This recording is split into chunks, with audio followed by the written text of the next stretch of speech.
Today on Know How, we're going to talk all about gaming accessories. Netcasts you love. From people you trust. This is Twit. This episode of Know How is brought to you by WordPress. Reach more customers when you build your business website on WordPress.com. Plans start at just $4 a month. Get 15% off any new plan at WordPress.com/knowhow.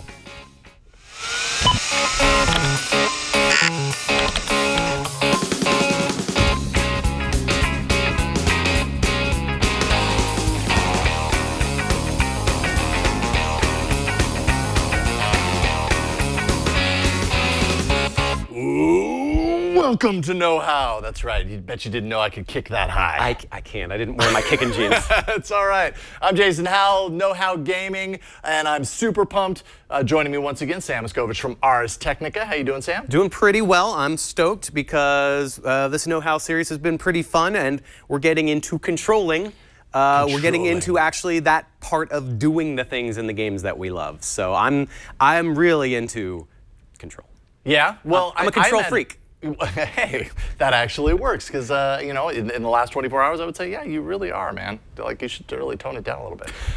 Just kidding. You're awesome. Control freak away. But I would say, like, within gaming, like, you've got the basics, right, when it comes to controls, and then you can really go deep.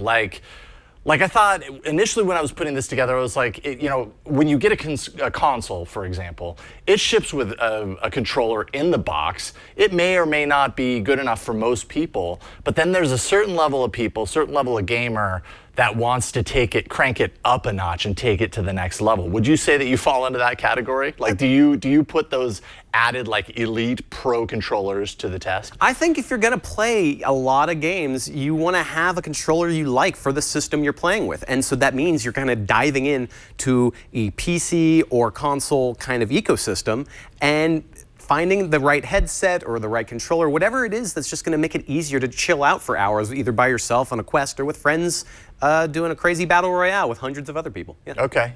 What is the, if you had to like name a thing or two that standard controllers out of the box lack when compared to kind of like these upgraded, you know, nuts and bolts, everything in the box type of controllers? What do they lack? One word: customability. Customization. Okay. Wow. I got customability works also if you want to create a new word. Custom-a-lockable. No, customization is the thing that you want from a higher level controller. You want a better spread of what buttons do what, and in addition, it's just about higher quality components. You're going to get maybe a better joystick, maybe better button action, something for a bigger hand. And so that's the way you're kind of going, is like what fits exactly with how I want to play in terms of what feels good in my hand and what's the quickest way to get to the kind of move I want to do. When I was researching about some of these controllers, I noticed that obviously there's a lot of wireless. That's kind of the world that we live in now, wireless controllers. But there are some out there that you can pay a good amount of money for and they're still wired. Why would someone in this day and age choose to do that? It doesn't really matter. You're not going to get that much of a latency difference. Some people just absolutely don't want to lose a single frame. Yeah. And that's when you want to go wired, especially if you're hitting on a fight stick in a fighting game. Those frames are crucial. You know, that's if you're, you know, playing in a crazy Street Fighter V tournament, as I do, you know, all the time. Oh, I'm sure. I have one of those I got to get to in a minute, actually, so we should probably wrap this up. All right, cool. Well, then let's dive in. I was able to kind of pull together a list. You and I kind of worked together to kind of pick out some really good selections for each of the consoles, at least one controller that kind of signifies an example of this kind of souped up version of the controller. Let's start with this right here. This is the Scuff Vantage, and I believe this is a brand new controller. I mean, Scuff has other controllers. This is only just hitting the market, right? Yeah, that one is, I saw that at E3 earlier this year and at PAX. It looks like an Xbox controller, but you're noticing PlayStation buttons. Scuff is making Xbox and PlayStation controllers with this sort of thing. But Jason has already jumped the gun to show the crazy stuff. I'm doing the beauty shot right now. Well, you're excited because you got the front of it looks pretty standard in terms of your 2 joysticks and your zillions of buttons. I'm going to take this from you now because you were clearly 12 years old, which is great. But you're seeing a placement that's unlike the normal PlayStation where you've got the joysticks normally down lower. So sometimes on that that Halo first-person way, you might want those joysticks spread out as such. And otherwise, the button spread, instead of A, B, X, Y, you've got your square, circle, triangle, X. Yeah. And again, you already kind of jumped the gun on some of the interesting stuff, is that you have a set of 4 action buttons that are kind of hair trigger. It doesn't take very much. No, they're very light touch. I mean, you just kind of click it very softly. And just to even turn it over here, the idea is that you can sort of fit your fingers individually on each. You've got your ring and your index and your middle finger can go on each as you see fit. So, and are those like kind of like custom like macro buttons almost? Like, could you program a sequence of fighting moves into a single one and just boom? It's not a macro. That seems like cheating. It does seem like cheating, and there are controllers out there that go that way. I'm personally not, none of these are currently macro-y that we have out here. But what you can do with this is it's a hardware switch. You press down a button and then hold down whichever of these you want to change and the button you also want assigned and let go. And so within the hardware itself, it memorizes, oh, this extra button, which is not part of the normal PlayStation kit, is going to be my X button or my right trigger or things like that. So you can redirect the buttons that you're used to having on the face of the controller into different locations, different areas. And oh, I'm a freak when it comes to this stuff, so go ahead and watch as I peel that off, because why would you ever leave that on? The old host of this show, Padre, would leave that on. I will not, though. I'm going to throw that away. Wow, very nice. Well, while we're doing that beauty shot, though, there's something else to do. Because if you want to get rid of things that are on the surface, why don't we just go all the way and take that whole shell off, which lets us go in and customize this controller. Don't break the controller. It's supposed to be done that way. We actually have a whole set of additional add-ons and buttons that we can do for the different trigger pulls, for the different joysticks. So there's more concave or convex. I'm probably mixing those up. But one other interesting thing when we look on the inside of this is you can remove the rumble battery guys. So if you want a lighter controller, you can just say, I don't really want the rumble. I want something lighter on each hand. Or if for any reason you just want it imbalanced or only want one, you go. And additionally, you can remove that D-pad and swap in a different D-pad if you want really easy. It just snaps in like magnetic? Yeah, it's magnetic. Oh, okay. Nice. And so I'm not going to go to the crazy trouble of pulling some of these other ones off. I don't know how much unscrewing is required. I know this guy just pulled off really easily. Because again, we have additional side buttons over here, and I think that might actually need to be kind of, and that's why we're not going to do all the rest of them, because they take some more snapping in. But the idea is that these little side buttons can also be programmed. Those are not part of a standard PlayStation controller. Oh, interesting. So you got options. I've already broken it, but we can figure that out later. But I don't think it's actually broken. I think we just haven't figured out how to snap it into place. So that's the Scuff Vantage. I know when we were kind of preparing, you said you put it into terms where you said they are notorious. Notorious joysticks. Is that just because you got to be like what does that mean? Oh, I think the action on these joysticks is a little loose, which I think is more like the PlayStation 4 DualShock 4 than it is like the Xbox One joystick. Yeah. And you know, they've got, in terms of reverting back to the center, that's got it perfectly fine. It's just the sensitivity on a joystick is so minute that you want to definitely get that exact feeling for how you're playing. Like maybe in a first-person shooter, you're going to want to hit that specific range. I am not sure about an app that goes in for scaling on the joysticks on these. Some people really want to fine-tune that stuff, which leads me to a transition of another controller we have here, the Xbox Elite controller. And I have to apologize in advance, because when I go to the other side, you're going to see the batteries, because I misplaced the cover of this, and you know, hey, we've got a lot on our minds around here, so we're just gonna go ahead and leave that on there. But so this is the Xbox Elite controller. In my reading about the Xbox controller that ships with the Xbox One, it seems like everybody says it's a pretty darn awesome controller right out of the box. Like it's hard to get any better than that. This just takes it one extra step. I would say yes. The Xbox One controller, everyone's got their own sort of preferences about D-pad and about button action, but the Xbox One controller has a great D-pad, solid joysticks, solid construction all around. Yeah, it feels like you don't have to press in too far for these triggers and things like that. But the Xbox One Elite controller, which came out, I can't remember exactly how long ago. This is not a recent controller, but it's an expensive one. So at $150, you'd be forgiven for not necessarily stumbling onto it. It too has a custom removable D-pad I'll do that again. Removable D-pad, boom, there you go. And it also has these hair trigger switches. Now, unlike the Scuff controller, these come off. I noticed they come off relatively easily. I got to remember which of these ways to go, but they do totally, they come off like that. They're magnetically sealed, so you can just say, oh my God, that is way too much stuff happening in my fingers, or my index and middle fingers down there, so you can pull this off. Need those. Or you can say, I only need one, and things like that, and you can even decide that you want one shape in a different one, and boom, you're good. They all sort of fit that way. Interesting. So Scuff came after the Elite. Scuff, I believe, was just a chance for PlayStation to get sort of a similar design. Yep. But I would say that this one is definitely heavier. I mean, this is... it feels a little more significant. The construction of this bad boy is just... There's just a lot of weight. You're not removing rumble pads in order to get it lighter. You are...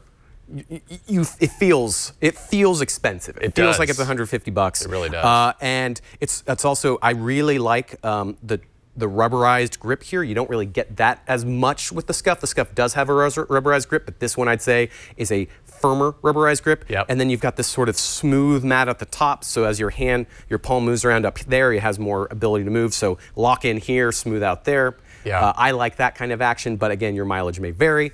And the thing about the Xbox controllers that's really interesting, not just the Elite, you can go and get the Xbox Accessories app on either Xbox One consoles or Windows 10 and sync this up just using a micro USB, and it will save information on the controller about all the different stuff you might want to customize. So you might want to say, I want the Y button to be a different button. Xbox says fine, and you'll definitely need that for these paddle buttons. You're going to need to use that Accessories app.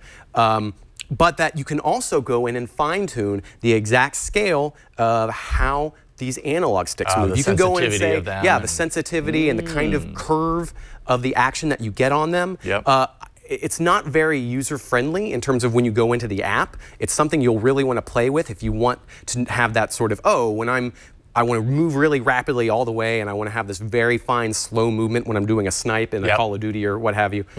So those are options there that you get with any Xbox controller on either Xbox One or Windows 10. Nice. But the Elite is designed from the ground up to say, hey, go into the app, customize, go crazy. And I really like that. One thing I really like about what this controller offers, if I go on the overhead shot, you've got the headphone port, right? And you actually have it on the Scuff as well. And that was a later... Is that pretty standard? So the Xbox One controller did not ship originally with that. Now every Xbox One controller comes with that connector, that 3.5mm. But they all originally came with this annoying proprietary jack. Right. And right when Kinect went away, other things started going right, and that was one of them. So whichever controller on the Xbox or PlayStation side you go with, you'll get that 3.5mm headphone jack. Nice. And I don't know about you, but I love my 3.5mm headphone jacks. Yes, yes. Don't get rid of those in lieu of something else. And then finally, for the Nintendo Switch, I mean, I don't know that this has the customization capability. No, customability, as you said earlier. Not at all. Nintendo being Nintendo, this is a pretty standard controller, but in the world of the Joy-Con, this is something that is really nice to have, because it's kind of an upgrade. The main thing that really stinks about using the Joy-Con is that you've got the joysticks are set in such a way, and we're going to grab that out in a second, that they are not set up in this nice thumb moving diagonal way. In fact, we'll just bring that down here. If I am trying to switch, that's right. It's got to be. Where is it? There you go. There we go. But it's not as much of a natural action. If I want to go to a D-pad over here, there is a bit of a straining. It's not as natural for me to constantly slide back and forth between those two. You get that fun benefit of being able to go like this in a Super Nintendo style. Sure. But you lose that really nice natural move my thumbs exactly in their range of motion. So the Switch Pro controller, made officially by Nintendo, is the way to get that. You get this. I like this slightly translucent shell here in terms of seeing it's a inside. nice touch. If you look very carefully, and we're not going to be able to do it on this camera, there is a weird message in English that is printed on this joystick on the inside. You can't see it. You have to really go microscopy with it. That's something like a message of go on and get them gamers or something like that. But otherwise, it replicates all the buttons that you're going to get from the Joy-Con. So you get your two joysticks. They got their clicky action on each of them. The joysticks feel very good. It's right up there, I'd say, with the Wii U Pro controller in terms of that.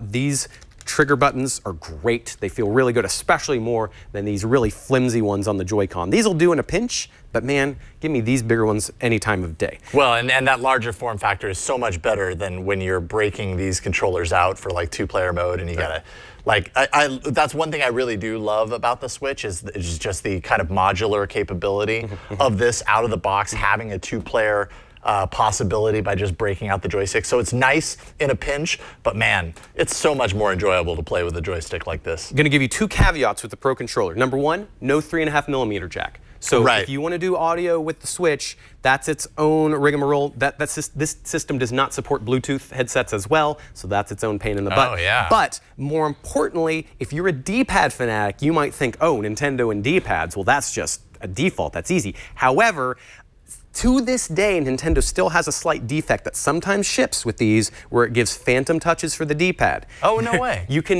I'm not kidding you, it is an invisible tape trick is what it's called.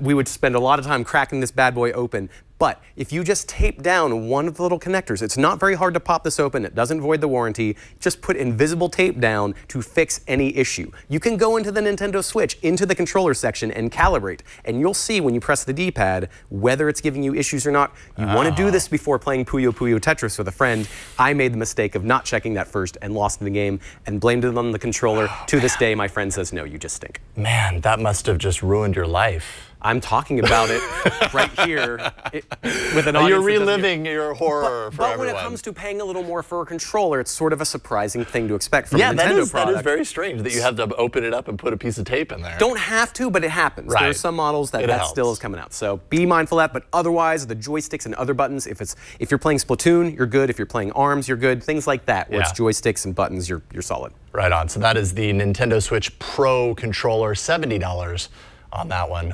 Cool stuff. All right, so that's a good look at kind of some of the more premium, kind of upgraded controllers for the consoles. We're going to take a break, and when we come back, we're going to talk a little bit about controllers for PCs and just kind of how things get a little bit more niche-y in the PC control world. And we've got actually one controller that's relatively new that's really interesting. We'll take a look at that in a second. All right, we're going to take a quick break and thank the sponsor of this episode of Know How, and that is WordPress. You already know all about WordPress. I mean, they're all over the internet. When you need a website, when you have a vision, WordPress is going to help you through that. WordPress.com, you have no limits when you go that route. It frees you so that you can create the ultimate online hub for what's truly yours. And you also have a bunch of room there to grow as things get bigger, as you kind of broaden out your vision for your website. WordPress makes that easy. You can turn your vision into a reality and launch your website on WordPress.com, and a whole bunch of options kind of open up for you. On WordPress.com, you can choose from hundreds of designs, and that allows you to match your vision and kind of establish your brand no matter how much design experience you have. If you have no design experience, it doesn't matter. WordPress is going to help you through that. It's hassle-free. WordPress takes care of the hosting, security, and software updates, so you can focus on what's really important, your site, and they can deal with the rest.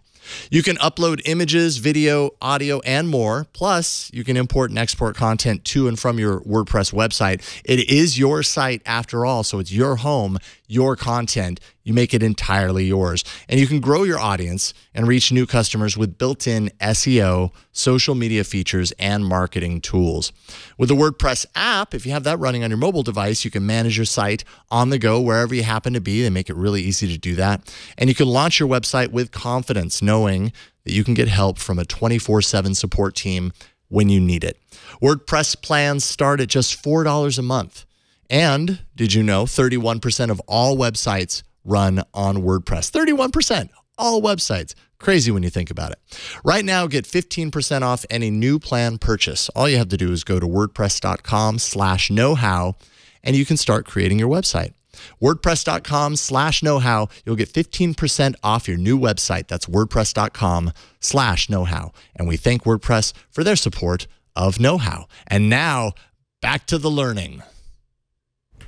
Okay, so we spent some time looking at the console controllers. Some of this stuff can work in console too as we move into this next section, but I guess what I wanted to kind of do is dive in a little bit at like the specialty controllers, kind of niche controllers, because I mean, there's fighting sticks, there's controllers for flight games, there's wheels for driving games. I don't know how necessary any of this stuff is, but I guess people who are very passionate about these particular genres of games probably feel like at a certain level it's very necessary, right? Well, on the PC gaming side, specialized controllers have sort of been there from day one. I mean, I can remember having that friend who was really into Jane's flight simulators and absolutely had some sort of heavy-duty joystick, which wasn't really a true facsimile of being in a incredible, Apache helicopter or something like that, but it was something to that effect. And that sort of level of, I really like one genre of crazy PC game, and I want all of the buttons and all of the switches and all the joysticks. And I want to understand the action that I get out of it, because I mean,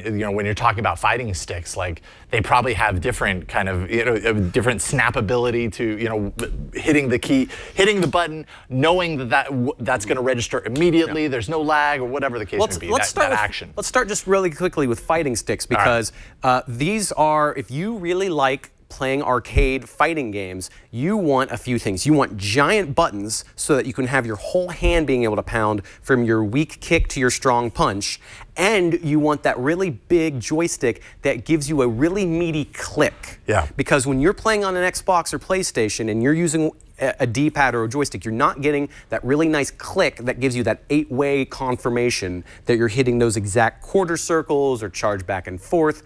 That matters if you're really into that kind of game, because you're either just mashing buttons or you're trying. And if you want to go to the trying level, this is where you're getting into territory. I just want to say, because we're not experts on fighting sticks by any stretch, but my first big advice, if you are interested in ever getting a fighting stick, don't go for what's on sale. If something is sold for 50 or 60 or 70 bucks, there's probably a reason, and you're just not going to get, in particular, those tend to be the ones that just die way too soon. You don't want that kind of fighting stick that you're going to pound at on a regular basis to let you down. I am not equipped to tell you exactly what the best fighting stick in the world is, but it's a really good idea to double check which platforms you're going to play on. Because chances are your Xbox One compatible fighting stick and your PlayStation 4 compatible fighting stick aren't going to play nice. Now, some will do PS3 and PS4, and PS3 had a lot of really weird Japanese-only fighting games. So if that's your specific, if you're already niche enough to get a fighting stick, you should definitely look at how far back and which platforms you're going to play on. But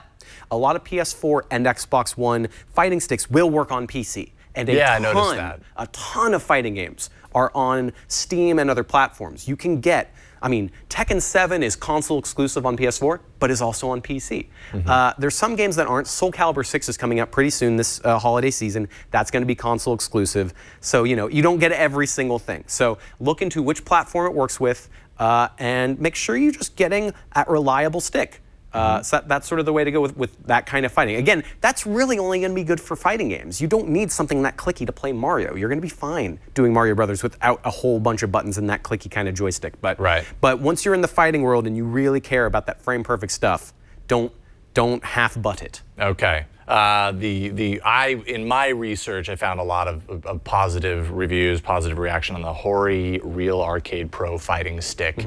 And just to give a sense, and this listing is showing for PlayStation 4, so this is not for the PC, but I imagine. Well, no, it even says Windows PC most of the ones will have some sort of USB to make that sort of thing easy. You've got 8 buttons, so that's going to be your sort of standard face buttons, and then both of your triggers and both of your bumpers, depending on which platform you're on. That one is already PS3, PS4. Hori is definitely well known for fighting sticks. That doesn't mean every single Hori stick and system is going to be great, but they're giant. Make sure you have some room. Put it next to that Stairmaster that's under your bed, just in case. $150 for that one. Okay, and then we've got the wheels. I know I'm a huge fan of racing games, or at least I was back in the day of Cruis'n USA. Have they come a long way since Cruis'n USA? I don't know.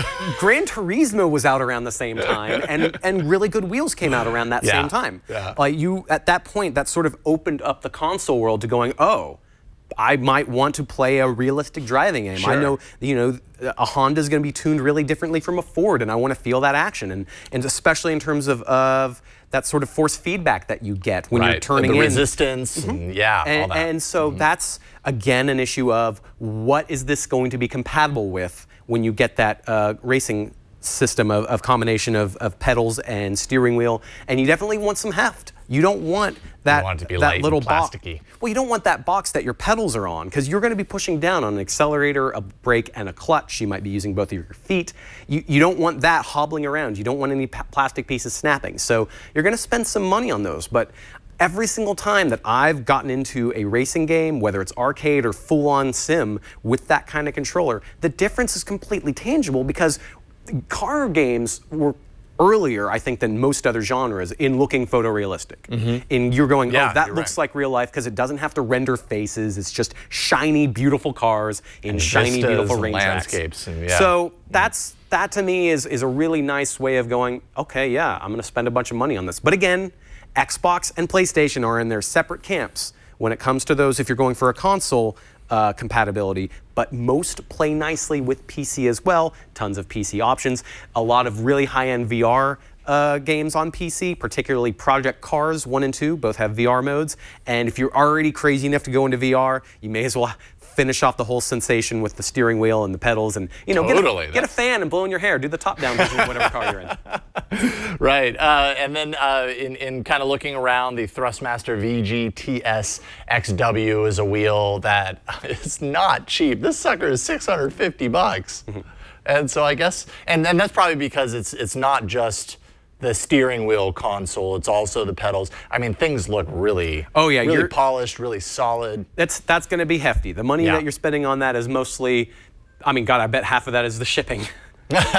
No, that's not a cheap thing to produce. But yeah, and you'll notice there, it's got that very specific race car style in terms of what you're pushing on the face of the wheel, like you might do in an F1 sim. Because again, you might be on the F1 side when you're playing somebody, especially on PC. There's a ton of F1 dedicated stuff in the PC space. Dang. Thrustmaster actually seems like a big, well, a big name as far as these kind of niche style controllers. Talking a little bit about Flight Stick, and you actually, your colleague at Ars Technica wrote about the Thrustmaster TPR. Right. What can you tell us about Flight Sticks and what you need to look for? Not as much as my colleague Lee Hutchinson can. He's obsessed. He has a whole crazy cage at his home that he hooks virtual reality and joysticks and pedals into. Wow. But when have you enjoyed that? Have you been able to? I will never go to that man's house. I'm terrified. I would probably never leave.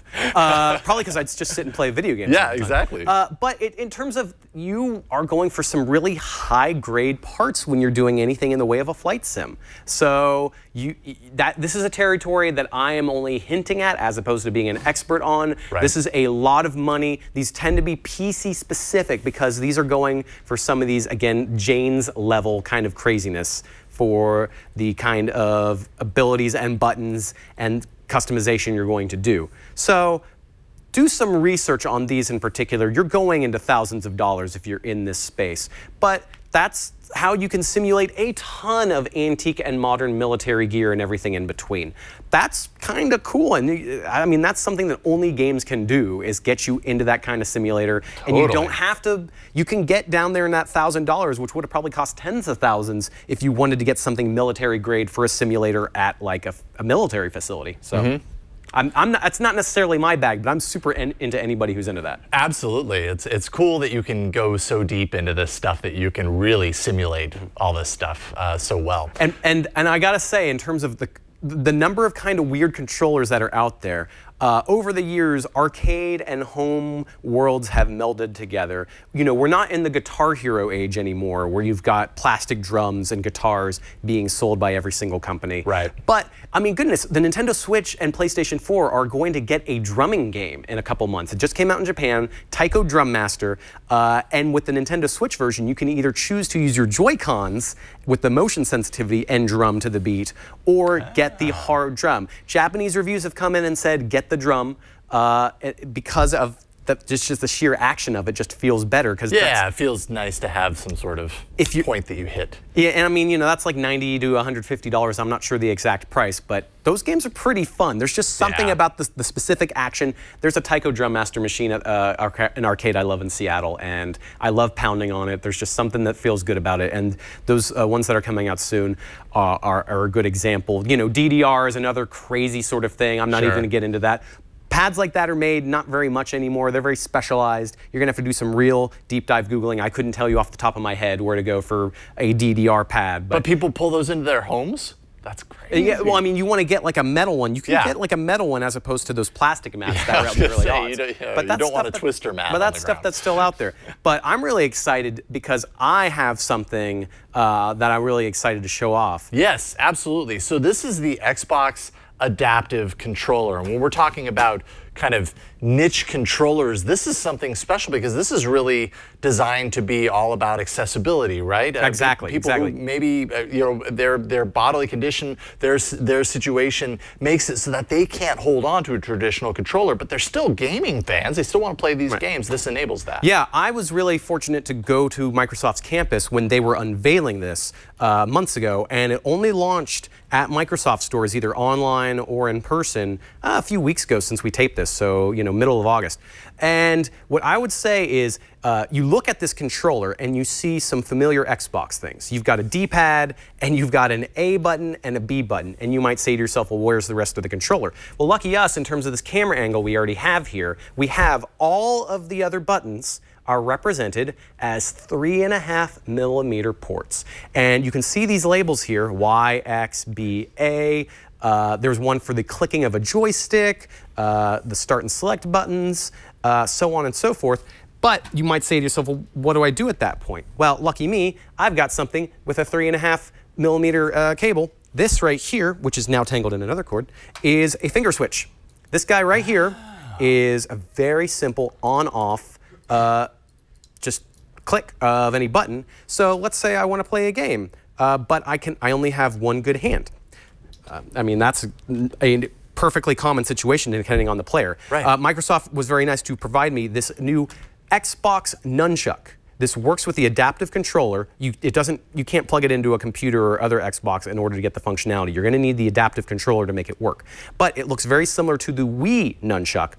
You've got one joystick, it does not click down, and you've got two buttons. Now, when you plug this in on this side here, it says L. That's for the left joystick. We're going to plug that in.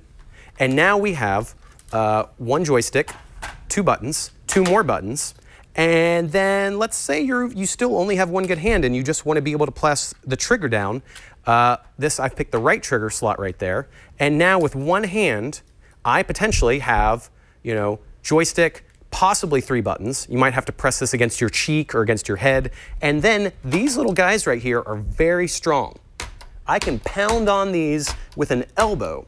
So again, we're in sort of a one-handed situation. What's nice is, though, if you press down on that, you feel a pretty solid click, but you also can press very lightly to get the action. So if you want to bang on it, great, and if you want to just barely tap it, you can do that. This will work with Windows 10 and Xbox One systems right out of the box, and it'll work with anything that recognizes an Xbox One controller. Yep. So if you've got the right drivers, you can get this going on Linux, on Mac.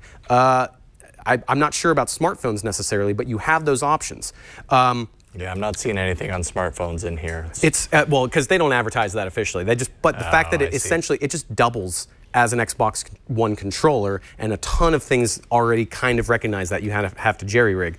I just think it's a remarkable thing. I actually just went to Seattle Children's Hospital recently and just was able to work with this kid who only had one good hand. And he sat down, he was bummed out. He's, in a therapeutic rehab sort of situation based on his disabilities.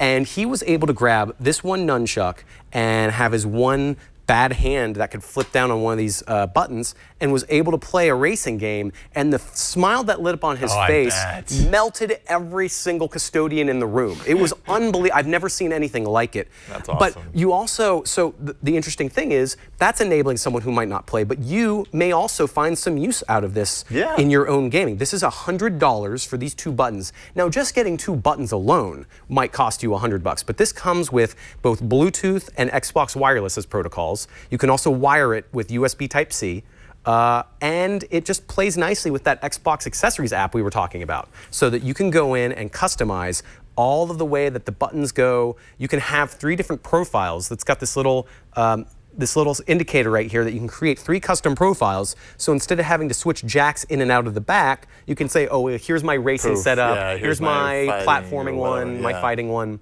It's not perfect. you really do need to get extra pieces, and that can get expensive. Like if you only have your mouth and head to use, you might need to get a big button to bonk your head against. You might need to get a biting tube or a blowing tube. Those are out there, they're specialized, they're expensive, but there's options out there. But ultimately, I just think it's cool both to enable people who wouldn't play and to give people who do play just a couple of extra big buttons to potentially do some weird stuff with. To go, you know what? Maybe I want to have a certain action that's like tappable with my foot for a reasonable price that works with standard gaming systems. Yeah, so. I mean, to a certain degree, it's very similar to what we were showing off in some ways. Absolutely. With the Scuff and the Xbox Elite controller having these kind of assignable extra things that aren't standard. But hey, if you're an advanced gamer and you're getting deep into gameplay and you know it's going to make you a more efficient player to assign things to a separate controller that you can tap with your foot, that's amazing. And this works with Copilot on Xbox and Windows, meaning that you can have a standard controller and this. So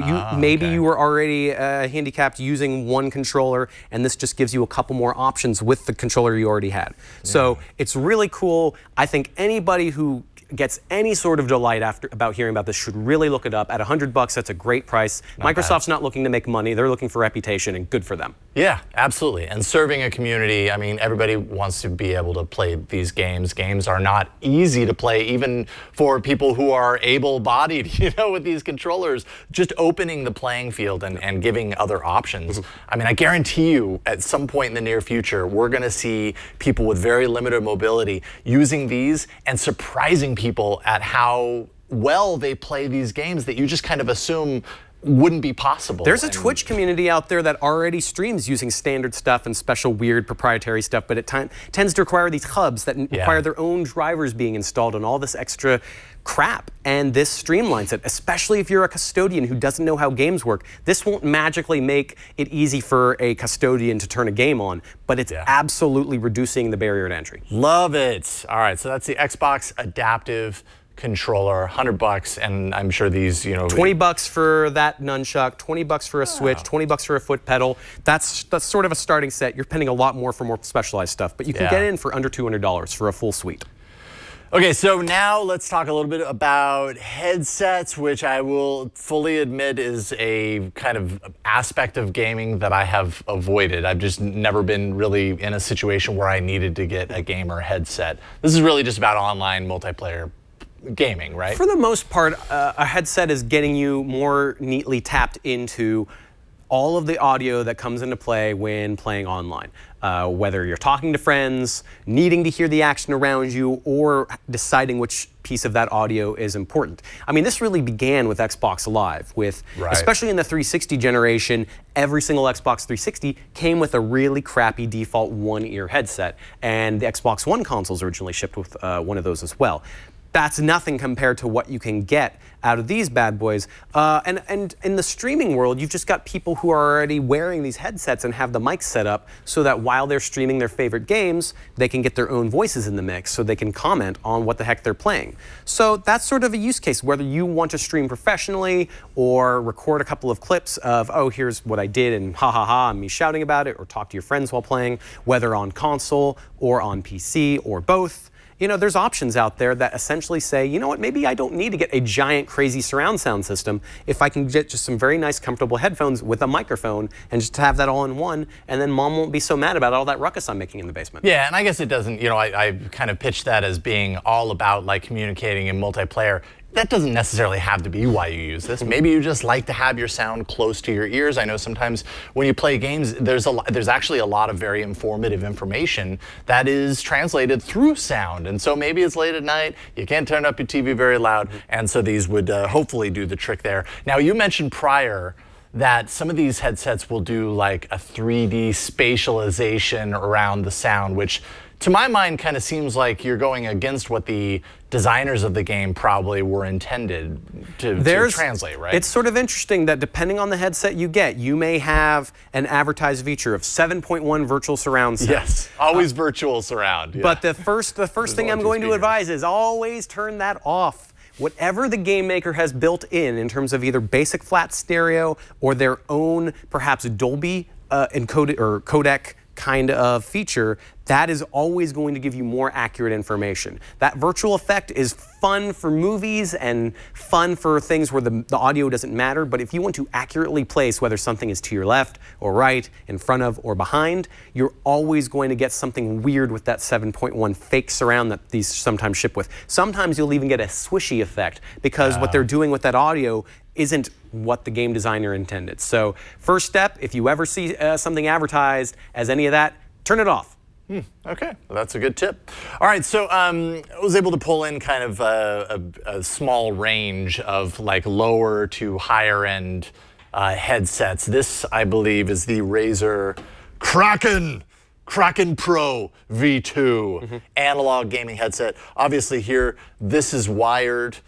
So you've got your options between wired and wireless. Right. What do you prefer? Do you like to have a wired headset? Oh, I'll take a wired one whenever I can because of the batteries on console controllers kind of stink. I just like having a wired option. What's interesting about this one is that we have, in this bundle of cables, 2 different wiring issues. So by default, you can just do this kind of plug all by itself. A single 3.5mm jack, plug that into your Xbox or PlayStation 4 controller, and boom, you're good to go. Or maybe you're on PC and your PC has a separate microphone and headphone jack. Oh, okay. There you go. You've got that adapter right there. This Razer headset is the only one we have here that comes with that specific use case in mind, which I very much appreciate. Whenever you might want to play on PC, sometimes the way your motherboard or sound card are set up, you might need these couple of cords. Sometimes you don't, and Windows will recognize this just fine. So that's a nice thing that you'll want to double check, because I can't say for sure. Usually you're fine either way,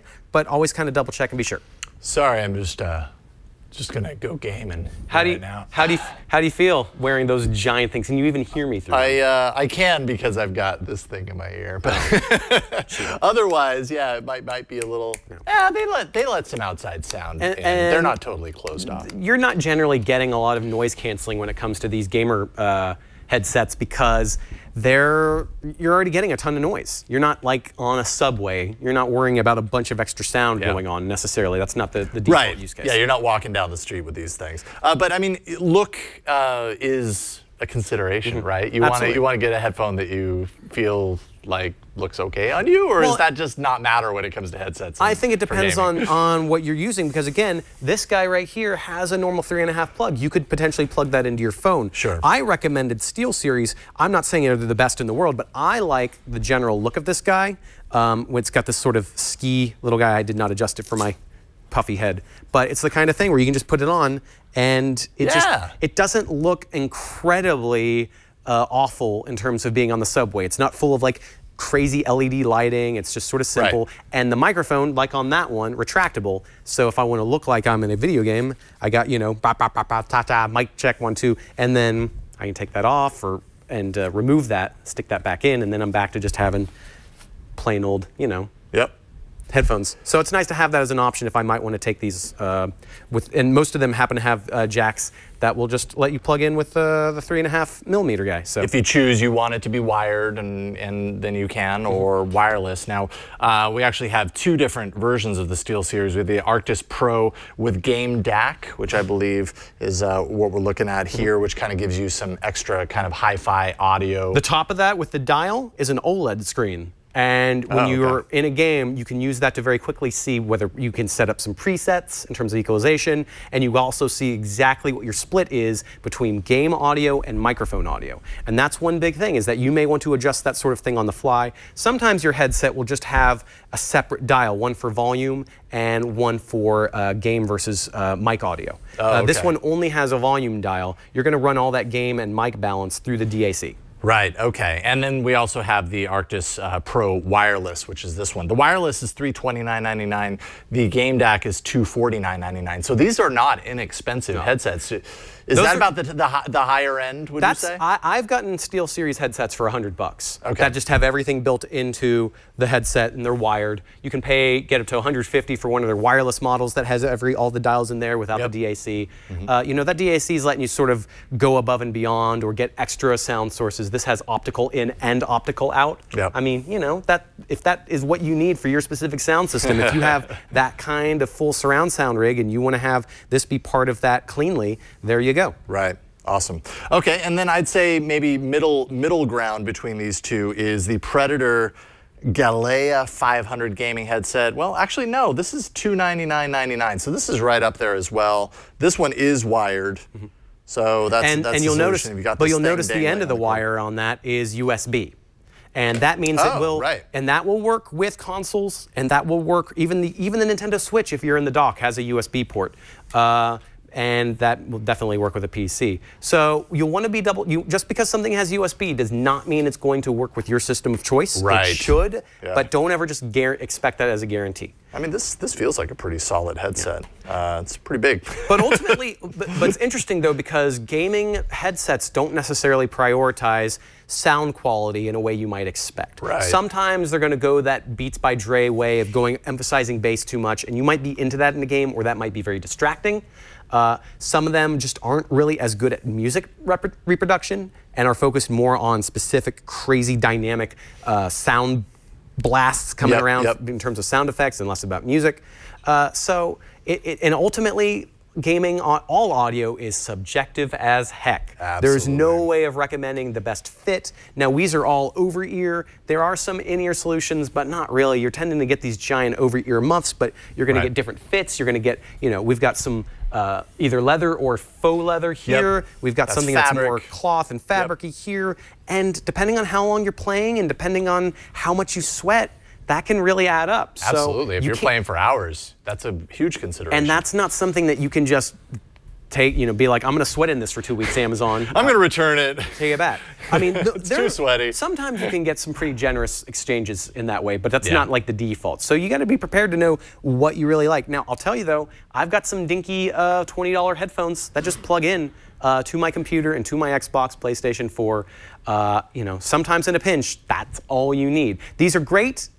But sometimes you just want to be able to talk to a friend and still get good, clear audio through the wireless protocol. And don't forget that your own 3.5mm jack, if you can make a phone call with it and do send and receive audio with that, you will be able to play an online game. You don't have to use a gamer set of headphones if they've got that phone microphone jack. Yeah, awesome. Awesome stuff. All right, cool. So that's kind of a look at some of the essential accessories, I would say. We didn't really talk very much about kind of accessories for PC gaming. We alluded to this a few weeks ago on an earlier episode as far as gamer keyboards that are really designed for gamers on PC, also mouse and stuff like that. You'll have to rewind to that episode. We talked about blue switches, on the keyboard that we tested out, which is a different sort of clicky feel. So even in that realm, you have to sort of pick around and find that right feel for exactly how you want to FPS and exactly how many buttons you want on a mouse. But the short of it is, you don't need that many buttons. Get something comfortable, get that feel. You want something chunky,